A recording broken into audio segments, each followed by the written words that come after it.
Warhorse Game Fowl, isang pamana ng kahusayan. Sa mundo ng pag-aalaga ng game fowl, ang warhorse ay isang patunay ng walang hanggang kagandahan ng mga superior bloodlines at ang mayamang kasaysayan na kasama nito. Ang artikulong ito ay sumisid sa mga pinagmulan, katangian, at mga kilalang breeders ng warhorse na nagbibigay liwanag sa kahalagahan nito sa kasaysayan ng cockfighting. Fashion, sa kanyang kapritsyohan, ay madalas na nagdadala sa atin sa mga hindi inaasahang landas.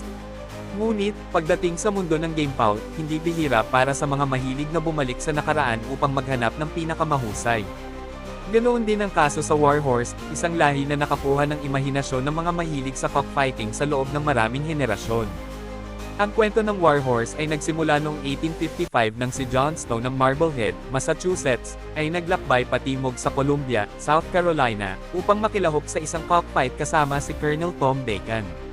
Dinala ni Stone ang dalawang magkakaibang estilo ng mga manok, ang gliders o claibornes, na kilala sa kanilang maliwanag na pulang balahibo, itim o may batik na dibdib, orange na hackles, dilaw na tuka, at moccasin na mga paa, at ang Irish brown reds, na kulay brown at mahogany red na may makinis na ulo, iisang straight comb, itim na mukha, maitim na pula o hazel brown na mga mata, at lead o maitim na mga paa. Matapos ang cockfight, maraming mga manok ni Stone ang binili ng mga Southerners, at nagpadala siya ng hindi bababa sa 2 kulungan ng mga manok pabalik sa Georgia at South Carolina. Nakakuha si Colonel Bacon ng isang glider at isang Irish cock mula sa mga kulungan ni Stone, at kalaunan ay nakatanggap ng isang shipment ng 6 na hens, 3 gliders, at 3 Irish hens. Bumili si Burnett Red ng pinakamagandang manok na ipinakita ni Stone sa pangunahing laban, isang 6.00 pounds mottled breast brown red na may moccasin na mga paa, na sinasabing isang cross sa pagitan ng mga lahi ng glider at Irish. Bumili rin si Dunbar ng Augusta, Georgia, ng 3 pares ng bawat pamilya mula kay Stone at ipinadala sa kanya. Ipinadala ni Dunbar ang mga gliders kay Tom Wilson sa Beach Island, kung saan sila naging kilala bilang Gaylord Legs, at kalaunan bilang mga Morgans. Bumili si Rhett ng mga hens mula kay Wilson at pinarami ang kanyang stonecock sa mga ito, na nagbunga ng sikat na mga red fowl. Ang 3 pares ng Irish brown reds na nakuha ni Dunbar ay ipinadala sa lugar ni Tom Siley, ngunit pagkatapos ng 1 taon, ibinigay ni Siley ang mga ito.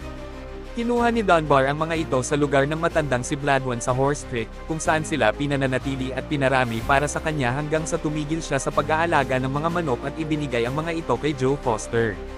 Si Foster naman, ay nagbigay ng mga manok kay Peter Sherin, isang Irish at may karanasan na cockfighter, na may pag-unawa na si Sherin ay makakasama kay Foster bilang isang kasosyo sa lahat ng laban na nilalabanan gamit ang mga manok na ito. Inaangkin ni Sherin na nakilala niya ang Irish Brown Red sa Ireland at naniniwala na sila ay hindi matatalo. Naniniwala rin siya sa kwentong sinabi ng Irish agent ni Stone, na kumuha ng 3 pares ng mga manok mula sa isang coven na maingat na binantayan sa loob ng mahigit 1 siglo ng isang linya ng mga Irish Earls. Ayon sa kwento, ang agent ay nagpalit ng isang coon at opossum mula sa Amerika para sa 3 pares ng mga banal na manok. Totoo man o hindi ang kwento, kumbinsido si Sherin sa kadakilaan ng lahi at nagsimula upang patunayan ito sa mga cockpits ng Amerika. Sa ilalim ng pangangalaga ni Sherin, ang Irish Brown Reds ay naging kilala bilang mga war horses, isang pangalan na inspirasyon ng isang kapansin-pansin na pangyayari na kinasasangkutan ng isang manok na nagngangalang Storekeeper. Sa panahon ng isang cockfight sa shade sa Ellis Street sa Augusta, Storekeeper, at isang manok na pag-aari ni Ike Liddell ay naglaban hanggang sa sila ay parehong maubos. Wala sa 2 partido ang pumayag sa isang draw, at habang papalubog ang araw, ang karamihan ay naghihintay ng may pagkabalisa para sa kinalabasan. Nang tumunog ang orasan ng bayan ng 10:00, Storekeeper ay nagising at tumilaok bilang tugon sa kampana. Si Sherin, na puno ng kagalakan, ay sumigaw, pakinggan ang matandang warhorse. Hindi pa tapos ang kanyang mga salita ng salakay ni Storekeeper, ang manok ni Little at lumabas na nagwagi.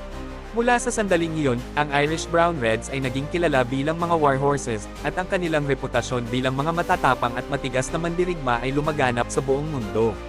Storekeeper ay patuloy na nakakuha ng mas malaking katanyagan sa isang pangunahing laban sa pagitan nina Franklin ng Columbia at Bowler ng Augusta.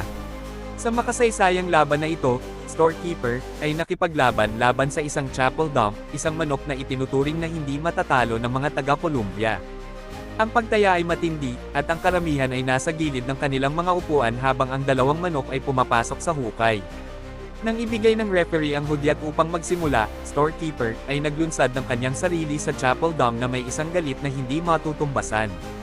Ang kanyang paglipad, pag-ikot, at pag-shuffle na pag-atake ay isang tanawin na dapat makita, at mabilis niyang nadaig ang kanyang kalaban, pinili siya ng malinis at pinag-shuffle siya sa isang hindi makikilala na gulo. Ang karamihan ay sumigaw ng kagalakan habang Storekeeper ay lumabas na nagwagi at ang kanyang pangalan ay naging kasing kahulugan ng kadakilaan. Si Sharon ay patuloy na nagparami at naglaban ng mga war horses hanggang sa kanyang kamatayan noong 1869. Sa pagbebenta ng kanyang mga personal na ari-arian, binili ni Bob Lumpkin ang isang manok sa halagang $50, at ang natitirang mga manok ay binili ni Jack Allen, isang kapatid na lalaki ng asawa ni Henry Hicks, na kilala bilang plunger and backer of the war horses. Pinarami ni Allen ang mga war horses ng dalisay at eksklusibo para kay Hicks at sa kanyang sarili, ngunit noong 1875, ang isang hindi pagkakaunawaan tungkol sa isang manok ay humantong sa isang pagtatalo sa pagitan ng dalawang lalaki. Si Allen, sa isang pag-aalburoto ng galit, ay nagpasya na ibenta ang lahat ng kanyang mga game fowl, at inalok niya ang mga ito kay Harrison Butler sa halagang $300. Si Butler, nang walang pag-aalinlangan, ay tinanggap ang alok at binili ang buong manok. Si Butler, kasama ang kanyang mga bisita na sina Colonel John Fair, Dr. Pierce Butler, at Jim Clark, ay dinala ang mga war horses sa kanyang tahanan at inilagay ang mga ito sa mga bagong tirahan. Sa bawat isa sa kanyang mga bisita, nagbigay si Butler ng 3 pares ng war horses, at mula sa sandaling iyon, ang lahi ay nasa kamay ng 4 na maingat at nagpapasalamat na breeders.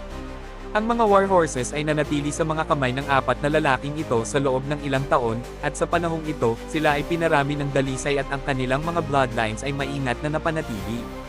Sa mga sumunod na taon, ang mga war horses ay ipinamahagi sa ibang mga breeders, at ang kanilang katanyagan ay patuloy na lumago. Ang mga kilalang breeders ng warhorse ay kinabibilangan nina Dick Johnson ng Union, South Carolina, Walter Hopkinson ng Augusta, Georgia, at Jim Clark ng South Carolina. Parehong kilala sina Johnson at Hopkinson sa kanilang mga programa sa pag-aalaga, at naglaro sila ng isang mahalagang papel sa pagpapanatili at pag-promote ng lahi ng warhorse. Si Clark, sa kabilang banda, ay kilala sa kanyang masusing mga pamamaraan sa pag-aalaga at ang kanyang pangako sa pagpapanatili ng kadalisayan ng mga bloodlines. Ngayon, ang warhorse ay itinuturing pa rin bilang isa sa pinakamahusay na mga lahi ng game fowl sa mundo.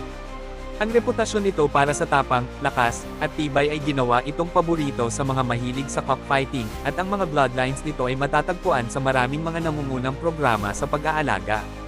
Habang ang sport ng cockfighting ay iligal sa maraming bansa, ang warhorse ay patuloy na pinarami at hinahangaan dahil sa kagandahan at ang fighting spirit nito. Ang warhorse ay isang lahi na may mayamang kasaysayan at isang pamana ng kahusayan.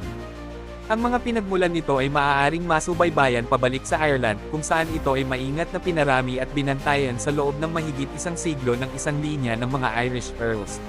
Salamat sa mga pagsisikap nina John Stone, Peter Sharon, at iba pang dedikadong breeders, ang warhorse ay dinala sa Amerika, kung saan ito ay mabilis na nagtatag ng sarili bilang isang nangingibabaw na puwersa sa mundo ng cockfighting. Ngayon, ang warhorse ay nananatiling simbolo ng lakas, tapang, at tiyaga, at ang mga bloodlines nito ay patuloy na pinahahalagahan ng mga breeders at mahilig sa buong mundo.